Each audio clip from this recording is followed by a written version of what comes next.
I think she hates him. Yeah, well, yeah. Okay, so we can all That's a agree on given. that. That's a given. I also think that she wants to take him out. She does not want to be the first lady anymore. They agree with you. She doesn't want to be the first lady. She destroyed the Rose Garden.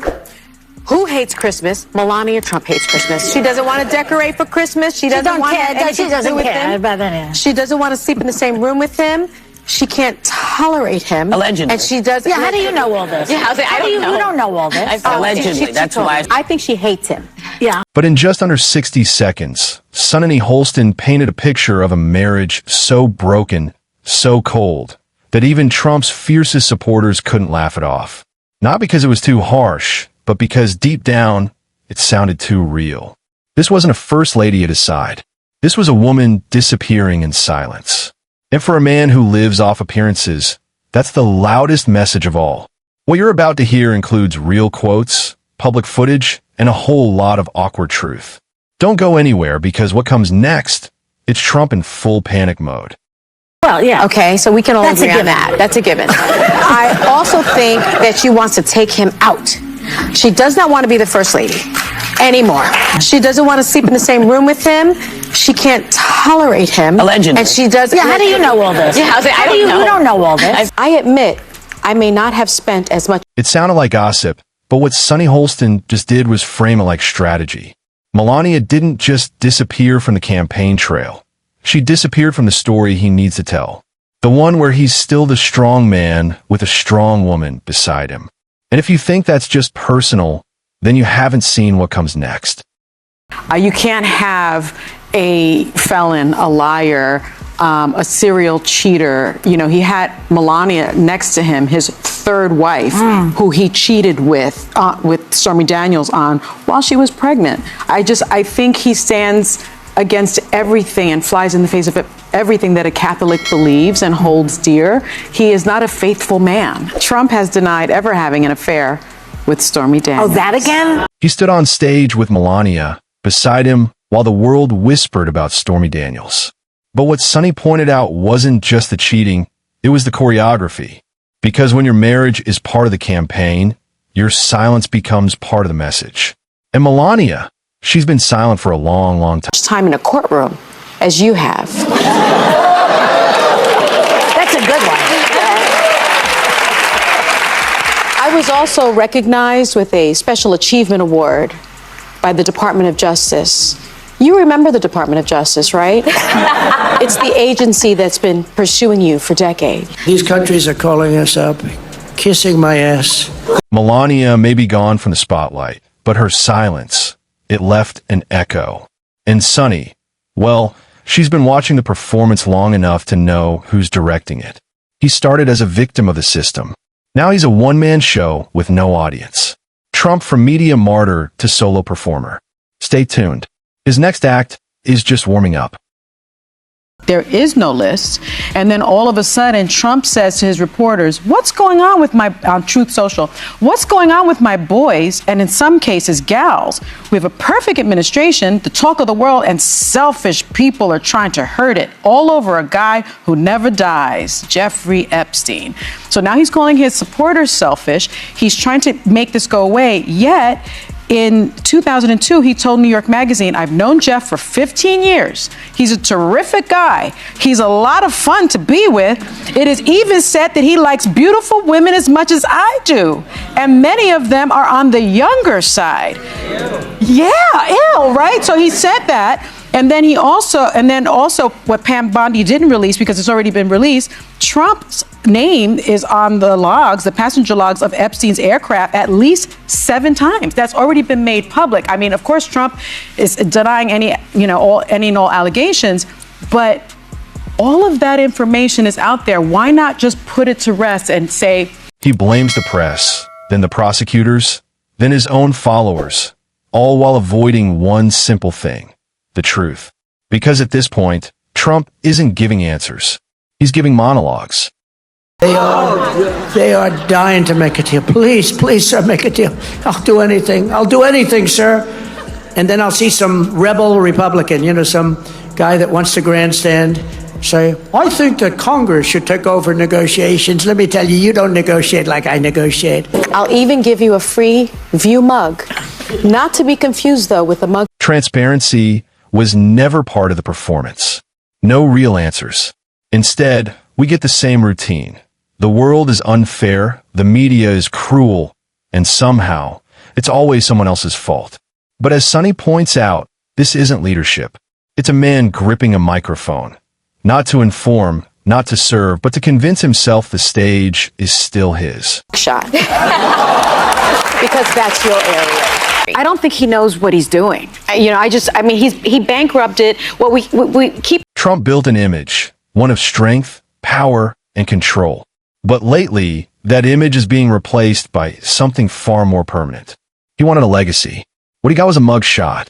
And when Sonny offered him a View mug with a smile, she wasn't just making a joke.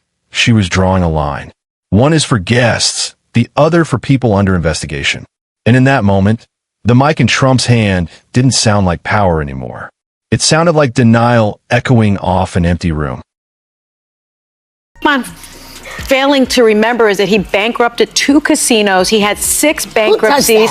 Nobody does that. He's just not a good business person. He doesn't understand economics. His professor at Wharton Business School basically said he was the dumbest student he'd ever had in his career. These are just facts. So Trump definitely doesn't understand economics. He's listening to someone who you say doesn't understand economics. And so there is no end plan. There is no game plan. He doesn't know how to negotiate. He couldn't negotiate himself out of a paper bag. So Whoopi's point at the very beginning, meaning that clip that we played, that he's saying, everybody's kissing my butt. He calls himself a businessman, but he didn't just fail. He bankrupted casinos twice. Sonny didn't need to exaggerate. She just read the receipts. 6 bankruptcies, a Wharton professor calling him the worst student he'd ever taught, and no plan, no strategy, no idea what he's doing. Because here's the thing, when you lose money in a casino, you're unlucky. But when you own the casino and still go bankrupt, you're unfit to run a lemonade stand, let alone a country. Job numbers are down. U.S. employers cut more jobs, 172,000 jobs last month than any February since 2009 during the global financial crisis. To all those people who are out of work. Yeah. And that's just in television. They're going to lose their homes. They're going to lose everything. Stocks are down. The recession risks that he's saying that there maybe not, he doesn't want to say anything. Well, the people that do study that say that the recession risk is now about 40%. Yeah, about 40%. So it's just fascinating to me that more people aren't talking about the fact that he is tanking the economy that he got. But this isn't just about casinos and classrooms. It's about jobs, families, a country that watched 172,000 people lose work in a single month while the man in charge kept blaming everyone but himself. He talks about greatness. Meanwhile, Americans are losing homes, savings, and hope. This isn't economics. It's economic theater. And the only thing crashing harder than the numbers is the myth of his competence. And just when you think the damage stops there, he tries to rewrite the rules. Stay with us. But a lot of them come by plane and then overstay their visas. They overstay their visas. They overstay their visas, so they're undocumented. The Europeans that come here that overstay their visas are undocumented, but they don't come across the southern border. So I think there's a very clear message as to what this president wants the look of a criminal migrant to look like, what an undocumented migrant. And I think that's racist. He didn't rewrite textbooks. He rewrote enemies, not with facts, but with fear. And the lesson was clear.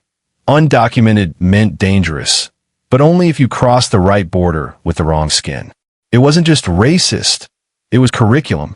A presidency that replaced education with indoctrination until a generation stopped asking questions and just started pointing fingers. When you erase truth long enough, what comes next isn't ignorance, it's control. And that's exactly what he tried to grab next. A third term, a silenced constitution, and the power to make it all permanent. Representative Andy Ogles, a Republican of Tennessee, on January 23rd, just 3 days after Trump was inaugurated, already proposed amending the 22nd Amendment to allow Trump to serve a third term.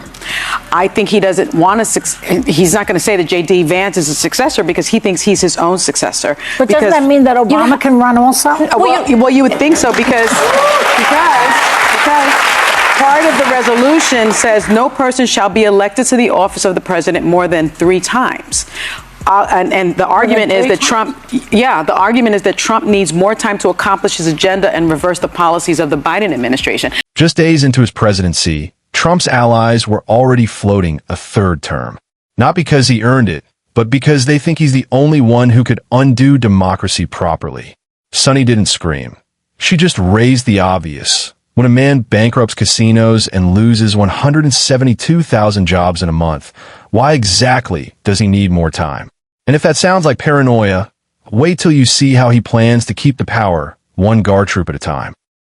He is militarizing and deploying the Guard for the purpose of policing Americans' protest activity, right? Our freedom of speech, our freedom of assembly.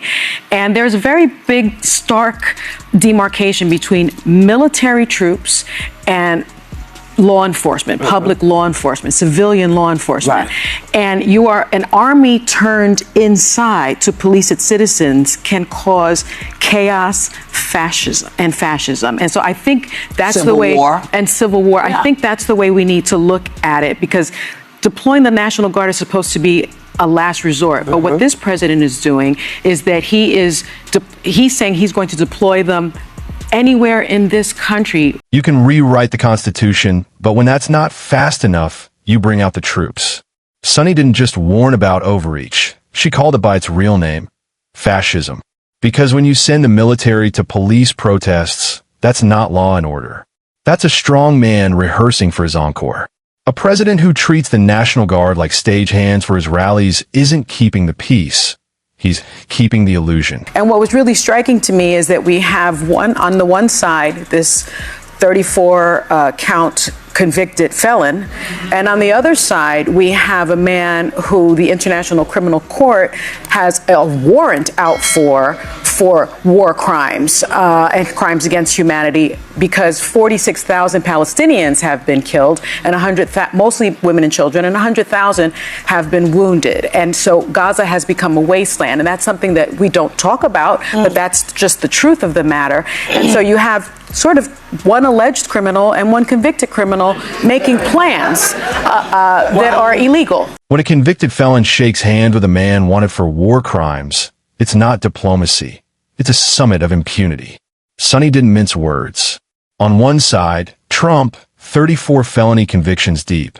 On the other, a leader wanted by the International Criminal Court for crimes against humanity. And together, they're not planning peace. They're comparing indictments. Because when democracy sleeps, accountability doesn't just vanish. It hosts meetings. When a leader tries to outlast the Constitution, weaponize the Guard, and echo the silence of war crimes, he's not protecting democracy. He's rehearsing its burial. But power without limits breeds something worse than chaos, delusion. And that's exactly what comes next. I think they just need to get out of the Republicans' way, because the Republicans are damaging this country so much so that I think Trump voters are realizing they were lied to. Chris Murphy actually said Trump voters are starting to turn on him because they took him seriously when he said he would lower costs and didn't take him seriously when he said he'd act like a dictator. And now they are realizing the opposite is true. So I think people are feeling it. That's why you're seeing thousands and thousands of people with their hands off demonstrations all over the country. I think you are seeing some Democratic leaders. He promised them cheaper groceries. They got a wannabe dictator instead. According to Sonny, and echoed by Senator Chris Murphy, even Trump's own base is starting to blink. Not because of the headlines, but because of the receipts. Prices up, trust down, and that little acting like a dictator part. Turns out he wasn't joking. The illusion is cracking, not from the outside, but from within. You don't need MSNBC to say it. You just need to look at the rallies that never happened and the silence from the people who once stood by him. This isn't a revolt. It's a quiet evacuation. and the exits are getting crowded. While I didn't watch it, I was looking for signs of an opposition party, which is what the Democratic Party must be at this point, not a resistance, because resistance is passive. Opposition is active.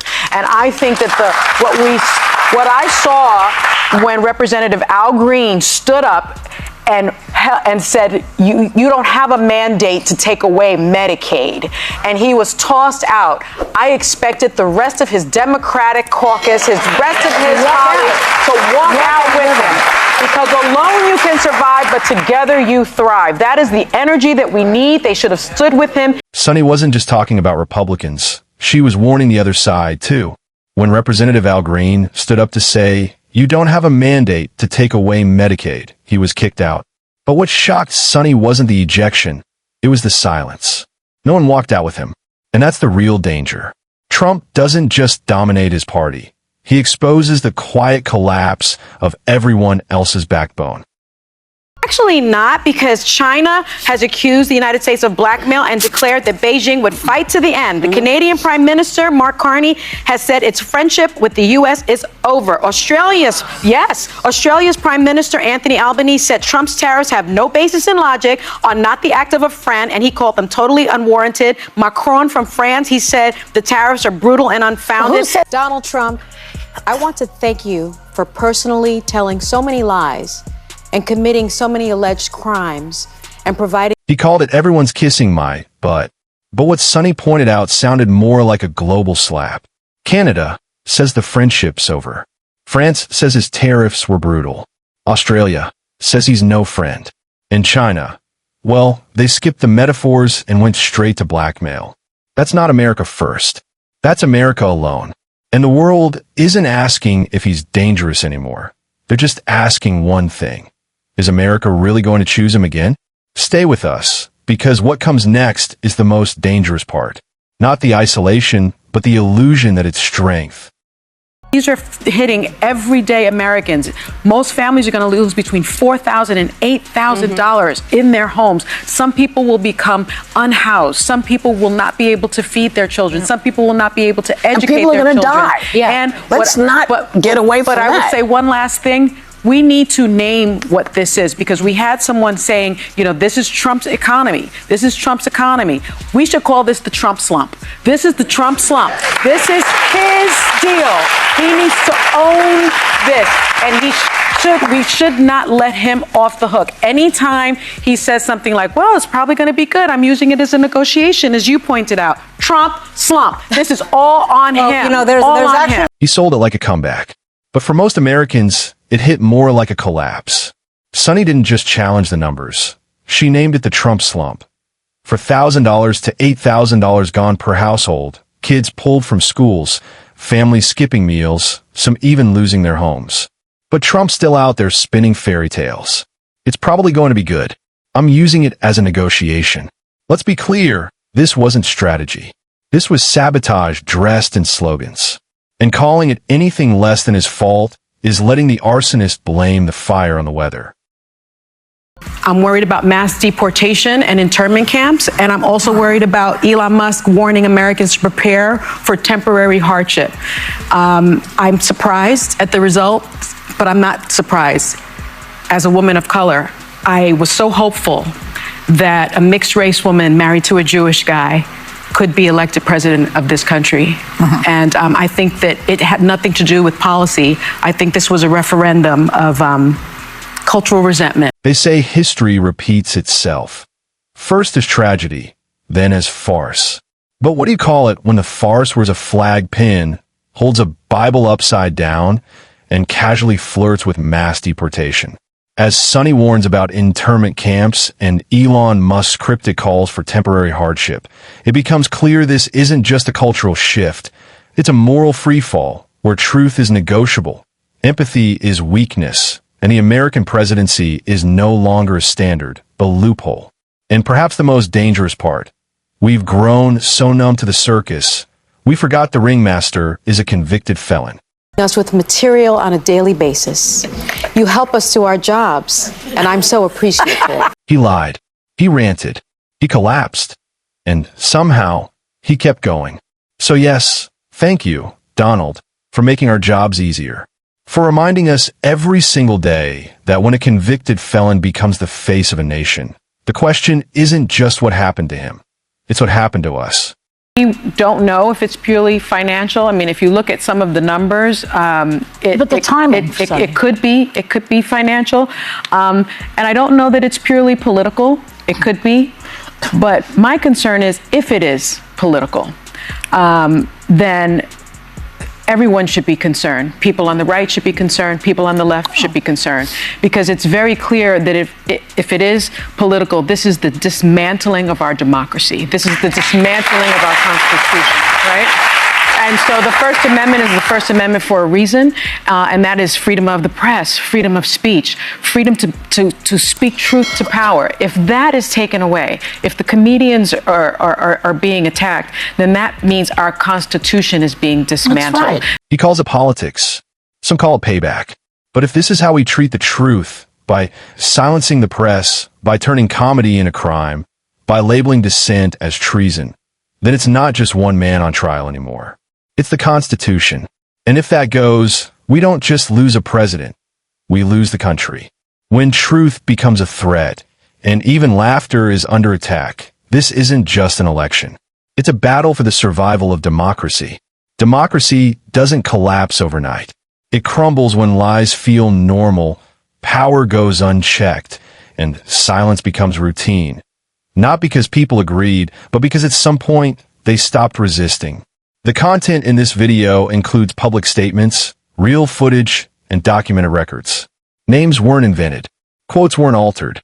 If it feels uncomfortable, it's probably because it's true. If you're tired of the noise and ready for the truth, hit subscribe, drop a comment, share your thoughts, and pass this video on. Because the next election isn't just about politics. It's about who gets to define reality.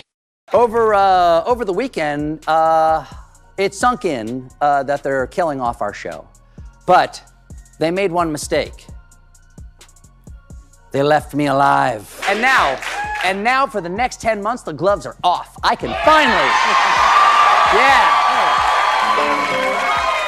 finally speak unvarnished truth to power and say what I really think about Donald Trump, starting right now.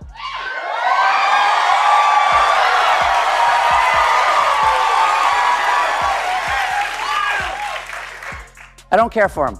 Trump thought he won. Stephen Colbert was canceled. The stage was gone. The lights off. But then, with a smile sharper than any headline, Colbert spoke. He said, "They left me alive." Trump exploded.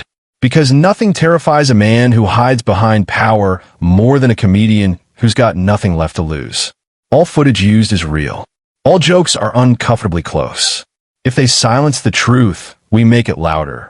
Donald Trump posted, "I absolutely love that Colbert got fired. His talent was even less than his ratings."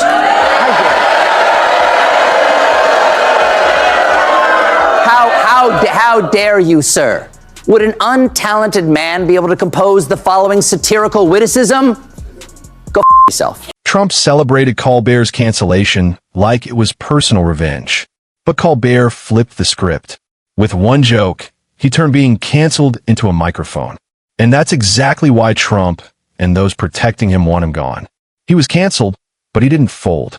While Paramount settled with Trump, $16 million and a canceled show as part of the merger game, Colbert walked back on stage grinning. And with that grin, the final battle began. My mustache comes to you with a heavy heart because while I was on vacation, my parent corporation, Paramount, paid Donald Trump a $16 million settlement over his 60 Minutes lawsuit. As someone who has always been a proud employee of this network, I am offended. And I don't know if anything will ever repair my trust in this company. But just taking a stab at it, I'd say $16 million would help. This line hits where it hurts. Not just Trump, but Colbert's own network. With one joke, he exposes a corporate betrayal wrapped in a check. They paid Trump to settle a lawsuit while canceling the one man still speaking out. And Colbert, he made sure that silence came with a laugh and a receipt. I believe that this kind of complicated financial settlement with a sitting government official has a technical name in legal circles. It's big fat bribe. Because this all comes as Paramount's owners are trying to get the Trump administration to approve the sale of our network to a new owner, Skydance. This isn't just comedy. It's a direct shot at the machinery. Colbert doesn't just say it smells like a bribe. He calls it what it is. Because when your parent company pays off a president and gets a merger in return, that's not business. That's betrayal broadcast live. Oh, hey, there was some big news from the world of entertainment this weekend, because according to this Fox News headline, Trump's FCC approved the Paramount Skydance merger following the $16 million Trump settlement and Colbert's cancellation.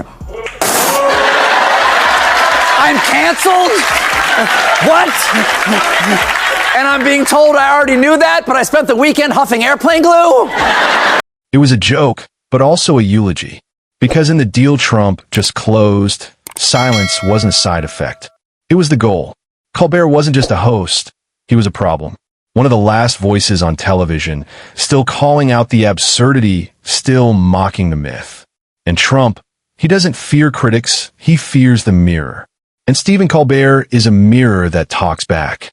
That's why Trump... The Wall Street Journal is now reporting that back in May, Attorney General Pam Bondi informed the president that his name was in the Epstein files. What?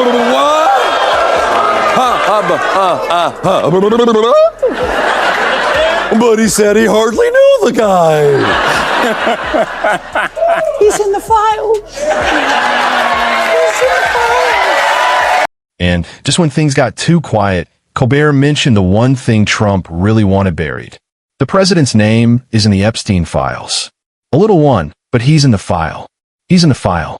That's not a joke. That's a red line. And crossing it. That's why Colbert had to go. Coca-Cola said it will launch a version of its signature drink made with U.S. cane sugar. We here at Coke heard the president's suggestion about cane sugar, and we're on board. But he's not the only Trump who made a request. What's happening, guys? Donald Trump Jr. has asked us to put back one other ingredient from the original formula. Cocaine. New Don Jr. Coke. It goes great with everything, including Smoking crack with prostitutes. But Colbert didn't stop at Epstein. He went further, straight into the absurd, the dangerous, the very things no network dares to touch. Don Jr. wants Coca-Cola to put cocaine back in the formula. It goes great with everything, including smoking crack with prostitutes. That's not satire. That's a dare. Did President Trump have anything to do with the cancellation of Stephen Colbert's show? Well, here's what's important to keep in mind is a broader dynamic. When President Trump ran for election, he ran right at these legacy broadcast media outfits and the New York and Hollywood elites that are behind it. Look at what's happening. NPR has been defunded. PBS has been defunded. Colbert is getting cancer. Colbert's getting cancer? Was that in the Paramount deal?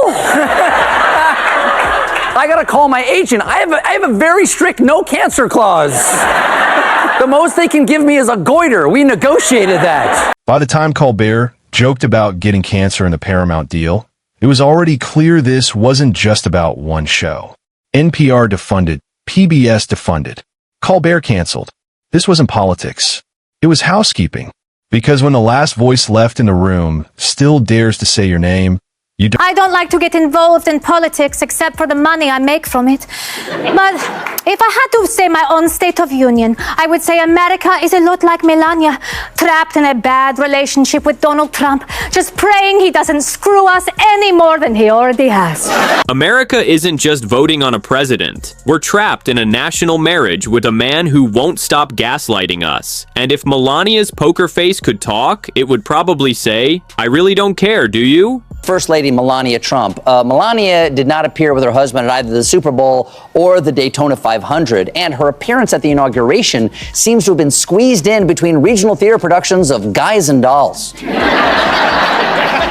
But invisibility hasn't stopped her from capitalizing on her position. Since her husband's re-election, she has launched a multi-billion-dollar cryptocurrency meme coin and sold a documentary about herself to Amazon for $40 million. Colbert doesn't just joke about Melania's absence. He weaponizes it. While the media obsesses over optics, who showed up, who smiled, who held whose hand, Colbert flips the lens. Melania isn't just missing in action. She's present where it pays. Forget public service.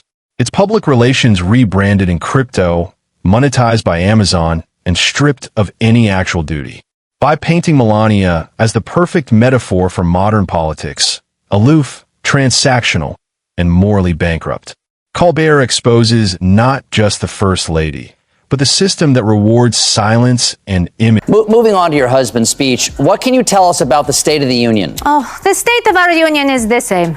He reaches for my hand, I smack it away. He goes for the other hand, I twist it away like this. He goes for a kiss, I duck and move. Melania doesn't need a microphone. Her hand does all the talking. In the Trump era, even a wrist twist becomes a political statement. One that says, I really don't care, do you? And just like that, the First Lady of Silence becomes the loudest proof of everything. This is Melania 2.0, and it is giving background actor on Suits or a lawyer for tables. Now, I can't help but notice that you're at the White House right now, but there are reports you actually haven't been spending much time there. Oh, yes, I have been splitting my time between Mar-a-Lago, the White House, and Camp David. Really? The presidential retreat in Maryland? No. Camp David is when I imagine I am camping with David Beckham. Oh, toast my marshmallows, David! Bend me like Beckham! Melania 2.0 isn't running the East Wing. She's running from it.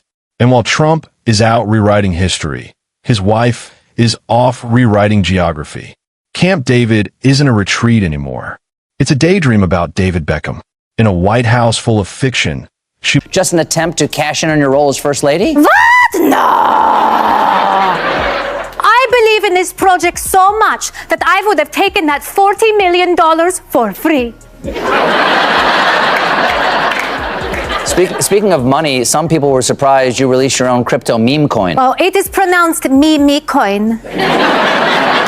Other people are stupid enough to buy it, and all the money goes to me. Melania says it's not about money. Right before launching Me Coin, she's not just cashing in on her title, she's printing her own currency. Forget Be Best. This is Be First to Sell Out. But this time, it seems pretty clear that you're just grifting your own followers. No, what? No, they're